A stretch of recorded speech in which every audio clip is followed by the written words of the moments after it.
New immigration rules may force millions to leave Australia. Australia is witnessing its most dramatic immigration overhaul in decades, with sweeping changes that are reshaping who can stay and who must go. The permanent migration program has been slashed to just 185,000 places for 2025-26, down from previous years, while visa application fees have skyrocketed across the board.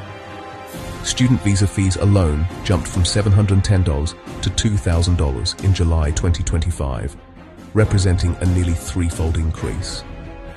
For millions of temporary residents, graduates, and aspiring migrants, these changes aren't just policy adjustments. They're potentially life-altering decisions that could force a mass exodus from the country many have called home. The scale of this transformation becomes clear when examining the numbers. Only 16,900 skilled independent visa places remain available, nearly half the previous allocation.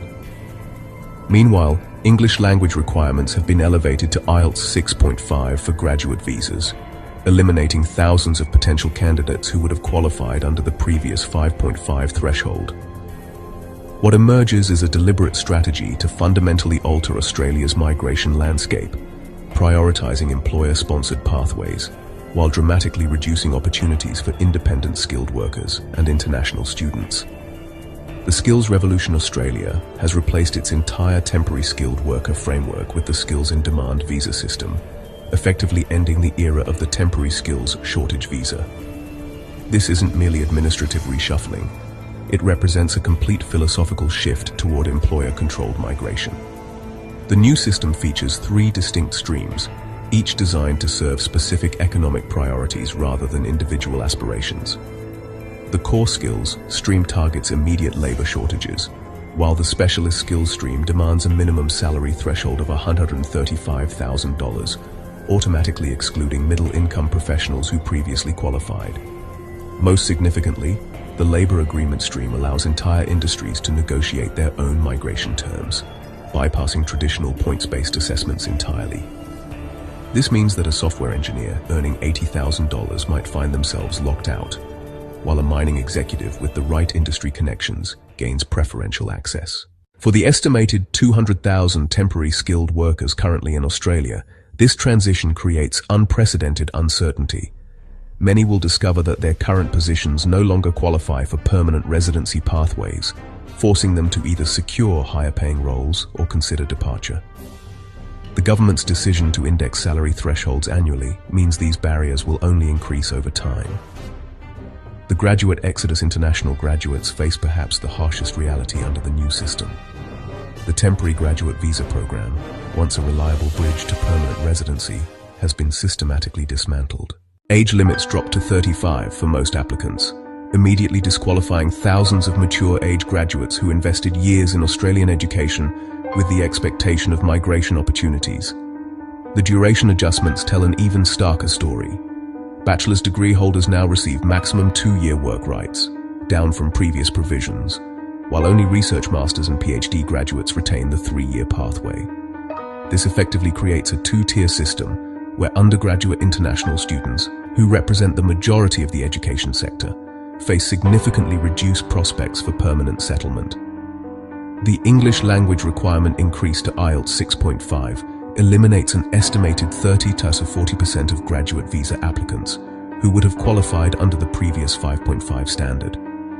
When combined with increased application fees jumping to $2,300, the financial and academic barriers have created what education sector analysts describe as a perfect storm for international education. Student sector collapse. The international education industry, worth over $40 billion annually to the Australian economy, is experiencing its most severe contraction in decades.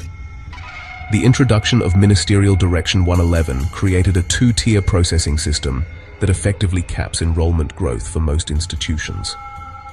Universities and colleges now face high-priority allocation for only 80% of their desired intake, with remaining applications relegated to standard priority processing that can stretch for months. The vocational education sector has been devastated. First half 2025 statistics show only 8,108 people applied from overseas for vocational visas, representing a 75% decline from 2023 levels. The approval rate for offshore applications in this sector has plummeted to near zero, effectively ending vocational education as a migration pathway.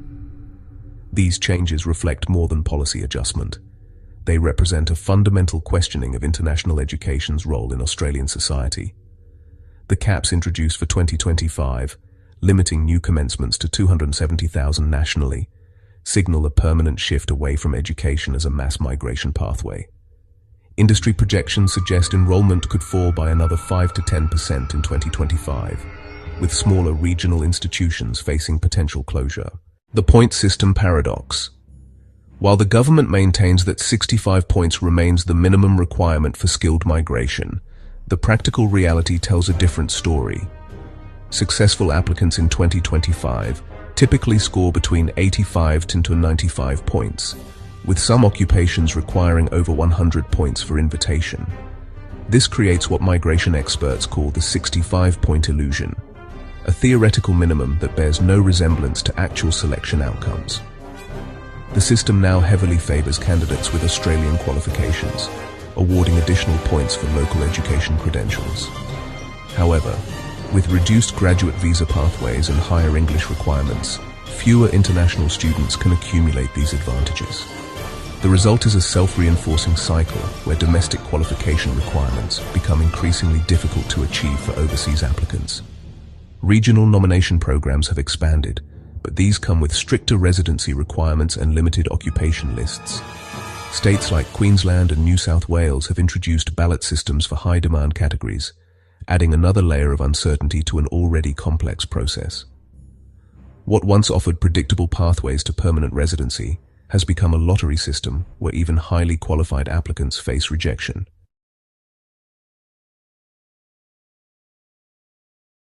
Financial fortress. The cost explosion across Australian visa categories represents one of the most aggressive pricing strategies implemented by any developed nation. Partner visas now cost $9,265, while employer-sponsored temporary visas require $3,210 upfront. These increases, averaging 5 to 40% across categories, create immediate financial barriers for middle-income applicants worldwide. The student visa fee increase to $2,000 has particularly severe implications for developing country applicants. Combined with proof of funds requirements tied to 75% of the national minimum wage, the total financial commitment for a typical student visa application now exceeds $30,000 before arrival. For families from countries like India, Nepal, or the Philippines, this represents multiple years of household income. These cost increases aren't merely administrative. They're designed to reduce application volumes through price rationing. Internal Department of Home Affairs modeling suggests the fee increases will reduce application volumes by 15 to 20% across most categories, achieving immigration reduction through economic exclusion rather than eligibility changes. Ballot systems and arbitrary selection. The introduction of ballot systems for previously merit-based categories marks a fundamental departure from Australia's skilled migration philosophy. Work and holiday visas for applicants from China, India, and Vietnam now require lottery selection, transforming what was once a qualification-based process into random chance. The Mobility for Talented Early Professionals scheme creates a dedicated pathway for Indian nationals, but limits places to ballot selection.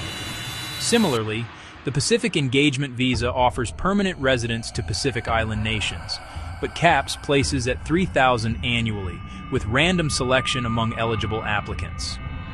These systems introduce unprecedented uncertainty into migration planning. For applicants, ballot systems eliminate the ability to improve candidacy through additional qualifications or experience. Success becomes a matter of timing and luck rather than merit, fundamentally altering the relationship between effort and outcome in Australian immigration. This shift has profound implications for how potential migrants view Australia as a destination compared to countries like Canada or New Zealand that maintain predictable merit-based systems. Regional realities. The government's emphasis on regional migration faces significant practical challenges that could affect thousands of current visa holders. Regional visas require 2-year residency commitments in designated areas, but employment opportunities in these locations often don't match skilled worker qualifications. Engineering graduates find themselves in small towns with limited infrastructure projects, while IT professionals face markets too small to sustain career growth. The 491 Regional Provisional Visa Pathway requires 3 years of regional residence before permanent residency eligibility, extended from previous requirements. This creates what migration lawyers describe as golden handcuffs.